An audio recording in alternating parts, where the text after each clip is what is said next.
This is the Amsler visual field test where we are looking for any abnormalities in your central vision.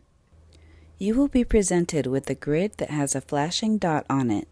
You need to keep your eye focused only on the flashing dot. This is the most important part of the test. If you move your eye around, the test will be inaccurate. Your eye needs to stay focused on the dot, and you are supposed to use your side vision, also called your peripheral vision, to study the appearance of the lines.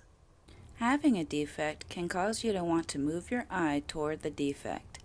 Let's say you are fixated on the dot and you notice that this area of the grid looks kind of funny, which draws your attention to it.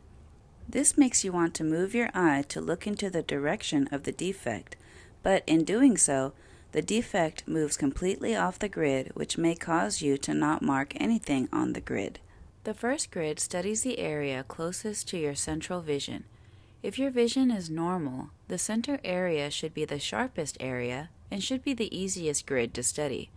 If this is not the case, you may have a defect and should try to identify it so you can mark it on the grid. When you hit Next, this will move the dot to another area of the grid where you need to keep your eye focused. The grids where the dot is in the corner are more difficult because it extends to an area that is pretty far from your central vision. The lines should appear to be equally dark black, and they should be perfectly straight. The background should also appear white. There should not be any darkness in the background. If you see anything different than that, you may have a defect and you should mark it on the grid. All you need to do is outline the defected area with your finger or a stylus, and then we will have you choose what you are seeing in that defected area from a menu.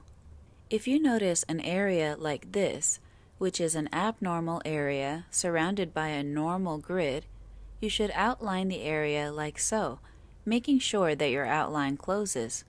Try your best to outline the entire area as accurately as you can.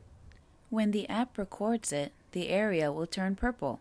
The purple color means that this is the area that you are saying looks abnormal, so make sure it is taking up the right space. You can flip the purple to the other side by touching anywhere on the grid while the purple is active. You only have a couple seconds to do this. If the purple goes away and was not in the right space, you should press Undo Last Mark and try again. This can also work in reverse. If you only see a small normal area and everything else looks abnormal, outline the area that looks normal, then flip the purple to the outside of the outline to mark the rest of the grid as abnormal. If the abnormal area you see extends beyond the edge of the grid, you only need to draw a line which divides the normal and abnormal areas. Make sure the purple is taking up the area you want to say is abnormal by clicking on the grid to flip it to the other side. If you notice the entire grid is abnormal, make a small mark in one corner.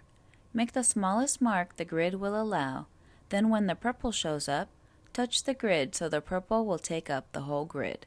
Do your best to get your outline as accurate as possible.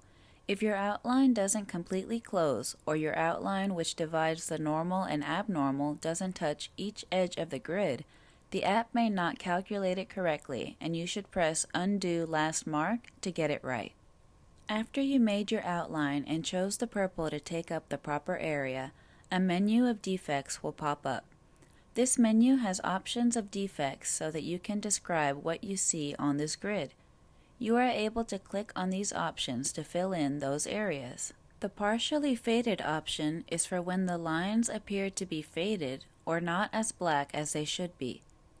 The total faded option is for when you can't see the lines in this area at all. The crooked option is for when the lines are crooked, wavy, or bent. The double option is for when the lines are multiplied. There is also an uncertain option that is for when you can't describe what's abnormal about your vision or your abnormality doesn't match the others. The area which says Normal Comparison is only a comparison and is not an option you can choose. You may notice multiple defects in your vision, but just do your best to choose what defect most closely matches what's going on with your vision. If you need to study the grid for longer than 6 seconds, you should look away from the grid and blink your eyes a few times and then refixate on the dot. Focusing on the grid for too long can cause areas of the grid to become blurry or go missing. If your blurry vision is fixed by blinking, you do not need to mark this on the grid. If you don't see anything abnormal about the grid, you can press Next to move to the next grid and look for defects there. Then at the end, you will press Done. So, to summarize the steps, study the lines on the grid by only focusing on the dot and using your side vision to study the lines. If you notice something abnormal, outline the abnormal area or the whole grid if it's the entire grid, and make sure the purple color is in the right place. Choose the corresponding defect from the pop-up menu. Draw your other defects and choose them from the pop-up menu if you have more. Press Next to move to the next grid and study that one in the same way. Press Done when you are finished. Press Save and proceed to move on to the next test.